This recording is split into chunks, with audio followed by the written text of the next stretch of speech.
Hello friends, आप सब लोग कैसे हो? मेरे को कमेंट करके जरूर बताना। So put your head on my shoulder drama के एपिसोड 21 में हम देखते हैं मोमो यूनिवर्सिटी में थी और फिर मोमो क्लासरूम का दरवाजा खोलते ही एक लड़का फ्लावर लेकर बाहर आता है, लेकिन मोमो उसका चेहरा नहीं देख पाती क्योंकि उसका चेहरा फ्लावर से ढका हुआ था।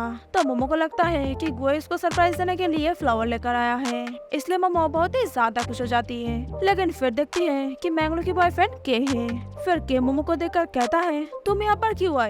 मैंगलू कहाँ पर है? मैं उसे सरप्राइज देना चाहता हूँ। इसके बाद मैंगलू और के को एक साथ देखकर मोमो स्माइल करने लगती है। इसके बाद सीन शिफ्ट होता है और हम देखते हैं कि जाओली गोई को फोटो खिंचवाने के लिए रेडी करवा रहा था। फिर यूइन गोई के बाल ठीक करने लगती है, लेकिन गोई कहता है नहीं नहीं ठीक है, मैं कर लूंगा। फिर सब लोग साथ में फोटो खिंचवाते हैं और इधर मोमो भी अपने फ्रेंड्स के साथ एंजॉय कर रही थी और फोटो खिंचवा रही थी। इसके बाद हम देखते हैं कि प्रोफेसर गुई और जाओली को फ्लावर देता है। फिर यूइन देखती है कि गुई की टाई ठीक से नहीं बांधी है, इसलिए यूइन कहती है ये टाई किसने पहनाई, और फिर यूइन गुई की टाई ठीक करने लगती है और तभी वहाँ पर मोमो आती है और यूइन को गुई की टाई ठीक करते हुए देखकर मोमो बहुत ही ज्यादा गुस्सा हो जाती है। फिर गुई मोमो को देखकर यूइन के हाथ हटा देता है। फिर जाओली मोमो को उन लोगों की फोटो खींच कर देने के लिए कहता है और क्योंकि जाओली मोमो से पहली बार मिल रहा था इसलिए कहता है जब तुम फ्री हो तो हमारे लैब में आना। फिर जाओली देखता है कि गुई और यूइन दूर दूर खड़े हैं, इसलिए जाओली कहता है तुम दोनों इतने दूर क्यों खड़े हो, थोड़ा पास आओ ना, बीच में काफी जगह खाली है। फिर मोमो ना चाहते हुए भी सबकी फोटो खींच कर देती है। फिर जाओली मोमो के साथ फोटो खिंचवाना चाहता है, जिस पर गुई कहता है बिल्कुल भी नहीं, नो वे। फिर मोमो गुई को जेलस फील करने के लिए कहती है क्यों नहीं। फिर मोमो और जाओली जब सेल्फी ले रहा था तब गुई जेलस फील करता है, इसलिए उन दोनों के बीच में आ जाता है। फिर मोमो वहाँ से जाने लगती है और गुई भी मोमो के पीछे पीछे आता है। फिर गुई के हाथ में फ्लावर देखकर मैंगलो कहती है हम सबके पास फ्लावर है सिवाय मोमो के, जिस पर गुई कहता है ये मैं मोमो को दे रहा हूँ। फिर गुई जब मोमो को फ्लावर दे रहा था तब मोमो गुस्सा करके जाने लगती है और गुई भी मोमो के पीछे पीछे घूमता है, लेकिन मोमो को पकड़ नहीं पाता। फिर वो सब लोग साथ में फोटो खिंचवाते हैं, लेकिन गुई और मोमो साथ में एक भी फोटो नहीं खिंचवाते, इससे वांगशान उन दोनों को लाइब्रेरी ले आते हैं। फिर फूफे उन दोनों की फोटो खींच रहा था और फिर मोमो एक के बाद एक पोज देने लगती है और गुई मोमो का कॉपी कर रहा था और ये देखकर मोमो बहुत ही ज्यादा गुस्सा हो जाती है और इसलिए वो से चली जाती है और गुई भी मोमो के पीछे पीछे जाता है। फिर गुई मोमो से पूछता है तुम मेरे साथ ऐसा क्यों कर रही हो, जिस पर मोमो कहती है मेरा पीछा मत करना, अब सब खत्म, मैं हॉस्टल जा रही हूँ, अब उस घर में कभी नहीं आऊंगी। और फिर मोमो वहाँ से जाने लगती है, लेकिन गुई मोमो को गोद में उठाकर ऊपर बिठा देता है। फिर गुई मोमो से पूछता है तुम आखिर मुझसे चाहती क्या हो, जिस पर मोमो कहती है पता नहीं, खुद ही सोच लो। और फिर गुई एकदम से मोमो को किस कर लेता है और मोमो का गुस्सा भी एकदम पानी पानी हो जाता है। फिर मोमो कहती है तुम फ्लर्ट करने में बहुत माहिर हो और फिर वो दोनों वहाँ से जाने लगते हैं और दोनों ही स्माइल करने लगते हैं। इसके बाद सीन शिफ्ट होता है और हम देखते हैं कि वो दोनों घर जा रहे थे। फिर मोमो कहती है मुझे बहुत भूख लगी है पर हमारे पास पैसे भी तो नहीं है खाने के लिए, क्यों ना हम फुफे के पास चले, उसने हमें ट्रीट देने के बाद भी तो गई थी, जिस पर गुई सीधा मना कर देता है। और ये सुनकर मोमो गुई से कहती है गुई क्या तुम अभी भी फुफे से चलते हो क्या, जिस पर गुई मोमो को चिढ़ाने के लिए कहता है आज का खाना मेरी सीनियर मंगाएगी। और ये सुनकर मोमो गुस्सा होकर जाने लगती है और फिर गुई जाकर मोमो का हाथ पकड़ लेता है और ये देखकर मोमो गुस्सा होकर कहती है जाकर अपने सीनियर का हाथ पकड़ो। और मोमो की बातें सुनकर गुई हंसने लगता है क्योंकि मोमो के फेस पर साफ दिख रहा था कि मोमो जेलस फील कर रही है। इसके बाद सीन शिफ्ट होता है और हम देखते हैं कि गुई खाना खाने के लिए आता है, लेकिन खाने में खिचड़ी को देखकर गुई भागने लगता है और ये देखकर मोमो कहती है कहाँ जा रहे हो, खिचड़ी खत्म करो, जिस पर गुई कहता है हम 3 दिन से खिचड़ी तो खा रहे हैं। फिर मोमो कहती है ये वाली आखिरी है, आगे नहीं खाना पड़ेगा। और ये सुनकर गुई जैसे तैसे करके खिचड़ी खा लेता है। फिर खाना खाने के बाद मोमो जब बर्तन साफ करने के लिए जाती है तो देखती है कि पानी नहीं आ रहा है, इसलिए गुई से कहती है गुई इसे देखो ना, इसमें से पानी नहीं आ रहा है, शायद टूट गया है। फिर गुई कहता है पानी की सप्लाई नहीं है, जिस पर मोमो कहती है कब तक नहीं है, ऐसी कोई नोटिस तो नहीं थी। फिर गुई धीरे से कहता है पानी का बिल भरना भूल गया मैं। और ये सुनकर मोमो गुस्सा हो जाती है और मोमो को गुस्सा देखकर गुई कहता है प्रोफेसर ने मुझसे वादा किया था कि वो प्रोजेक्ट की फीस मुझे देंगे, पैसा आते ही बिल भर दूंगा। और ये सुनकर मोमो कहती है तो फिर मुझे पे करने दो, जब मिल जाए तो वापस कर देना, जिस पर गुई कहता है बिल्कुल भी नहीं। इसके बाद हम देखते हैं कि मोमो चाय पी रही थी और फिर मोमो कुछ ढूंढने लगती है और ये देखकर गुई मोमो से पूछता है मोमो क्या ढूंढ रही हो। फिर मोमो कहती है एसी का रिमोट, गर्म चाय पीने से गर्मी लग रही है, जिस पर गुई की किताब के पीछे मुंह छुपाकर कहता है मत ढूंढो, लाइट भी नहीं है, मैंने लाइट बिल भी नहीं भरा है। और ये सुनकर मोमो और भी ज्यादा गुस्सा हो जाती है और फिर गोई मोमो को शांत करने के लिए कहता है घर में बहुत बोर हो रहा है, चलो बाहर घूम कर आते हैं। इसके बाद हम देखते हैं कि वो दोनों टेबल टेनिस खेलने जाते हैं और फिर मोमो गोई से कहती है पक्का खेलना है ना, हार गए तो रोना मत, क्योंकि मोमो को लगता है कि गोई पहले जैसा ही खराब खेलेगा। फिर वो दोनों खेलने लगते हैं और क्योंकि गोई ने फूफे से टेबल टेनिस की ट्रेनिंग ली थी इसलिए गोई बहुत ही अच्छा खेलता है और मोमो को हरा देता है। और ये देखकर मोमो बहुत ही ज्यादा चौंक जाती है और गोई से पूछती है तुम ऐसे अचानक से अच्छा कैसे खेलने लगे, मुझे तो समझ में नहीं आ रहा है। जिस पर गोई कहता है मैंने कहा ना उस दिन मैं ठीक से खेल नहीं पाया था। फिर मोमो कहती है बहुत भूख लगी है और फिर गोई कहता है चलो घर चलकर कुछ खाते हैं। जिस पर मोमो कहती है घर में ना बिजली है और ना पानी है।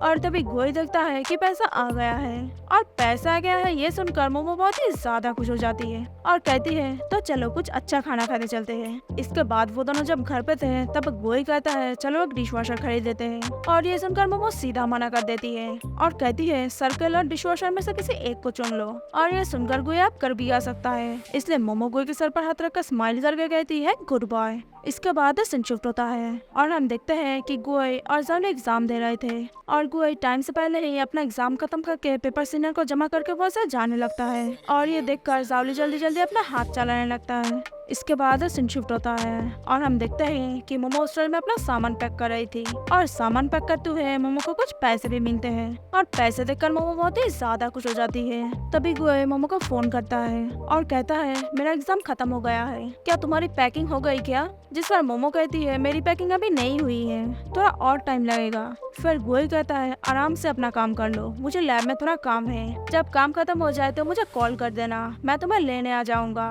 और फिर फोन रख देता है। इसके बाद सीन शिफ्ट होता है और हम देखते हैं कि सिन्यालू को पता चल जाता है कि जावली अपनी कैट को लेकर लैब में रहता है, इसलिए सिन्यालू जावली को बहुत बातें सुनाती है और यूनिवर्सिटी में कंप्लेन करने की बात भी करती है क्योंकि सिन्यालू जावली को बिल्कुल भी पसंद नहीं करती है, इसलिए जावली को वहाँ से निकलवाना चाहती थी। तभी वहाँ पर गोई आता है और फिर जावली सिन्यालू को कहता है तुम बहुत ही ज्यादा मतलबी हो। और फिर गोई सब सुनने के बाद कहता है सीनियर ये सब प्रोफेसर जियांग पर छोड़ देते हैं। तभी वहाँ पर प्रोफेसर जियांग आता है और फिर सिन्यालू प्रोफेसर से जावली की शिकायत करती है।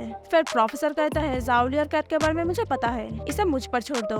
और फिर प्रोफेसर जावली को लेकर वहाँ से चले जाते हैं। इसके बाद हम देखते हैं कि सीनियर लुई उनसे फुपई की बुराई करते हुए कहती है वो एक नंबर का अकड़ू और बेकार इंसान है, उसका कोई लेवल नहीं है। और गोई दूर से ये सब सुन लेता है और सीनियर लू के ऊपर बहुत ही ज्यादा गुस्सा हो जाता है, लेकिन तब गोई सीनियर लू से कुछ नहीं कहता, चुपचाप उन दोनों के बीच में से चला जाता है।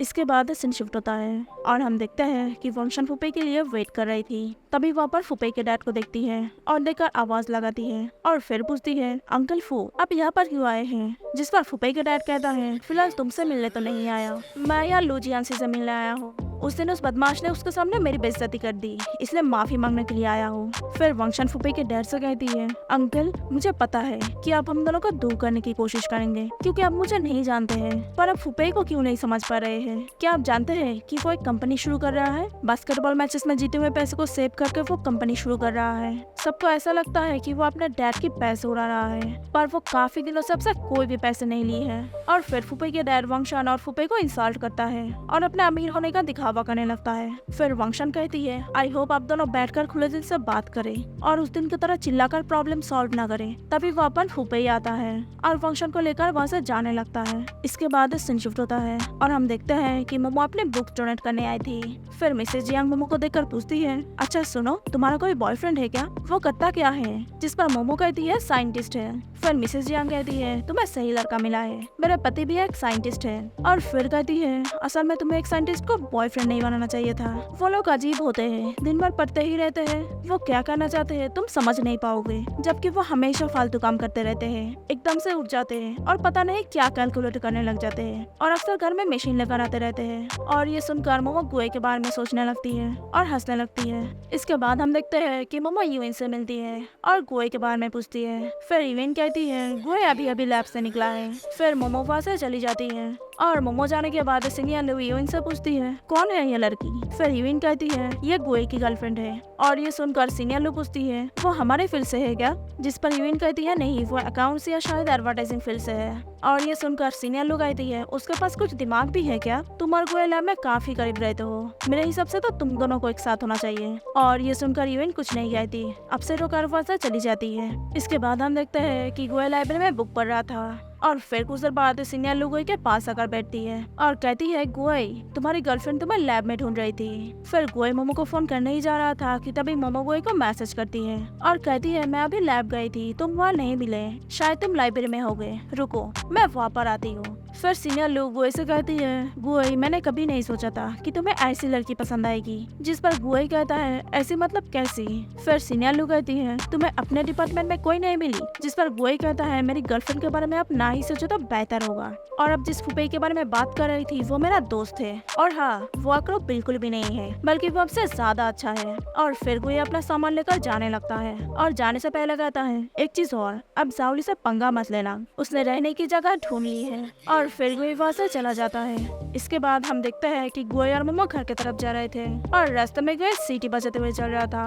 और ये देखकर मोमो कहती है तुम्हारा मूड तो बहुत अच्छा लग रहा है, जिस पर गुए कहता है हाँ कुछ ऐसा ही है। और ये सुनकर मोमो कहती है साइंटिस्ट सच में अजीब होते हैं। फिर घर जाने के बाद मोमो गुए से कहती है जब मैं पैकिंग कर रही थी तब मुझे कुछ पैसे मिले, चलो इसे घर का सामान खरीदते हैं। और ये सुनकर गुए कहता है ठीक है। इसके बाद वो दोनों शॉपिंग करने आते हैं और फिर मोमो वापस जाकर घर का हर एक सामान देखकर पागल हो जाती है और साथ में गुए को भी पागल कर देती है। फिर कुछ देर बाद मोमो गुए को देखकर पूछती है गुए क्या हुआ, तुमने ऐसी शक्ल क्यों बना रखी है, जिस पर गुए कहता है सच में लड़कियों के साथ शॉपिंग करना बहुत मुश्किल काम है। इसके बाद हम देखते हैं कि वो दोनों मिट्टी के पॉट्स बना रहे थे और मोमो गुए को मिट्टी के पॉट्स बनाते हुए बस देखते ही रह जाती है और सोचने लगती है कि वो दोनों साथ में बैठकर पॉट्स बना रहे थे और सोच रही थी कि वो दोनों एक दूसरे के काफी करीब थे और दोनों एक दूसरे के साथ एक रोमांटिक टाइम शेयर कर रहे थे। और ये सोचकर मोमो काफी ज्यादा खुश हो जाती है और अपनी सोच में इतनी खो जाती है कि गुए की आवाज भी नहीं सुन पाती। फिर वो दोनों घर आने के बाद घर के लिए जो भी सामान खरीदा था वो लगाने लगते हैं और साथ में मोमो गुए के साथ मस्ती भी कर रही थी। फिर सारा काम खत्म होने के बाद वो दोनों थककर एक ही बेड पर लेट जाते हैं और वो दोनों एक दूसरे के इतने करीब थे कि वो दोनों एक दूसरे के आंखों में खो जाते हैं और एपिसोड 21 खत्म हो जाते हैं। तो मिलते हैं नेक्स्ट वीडियो में।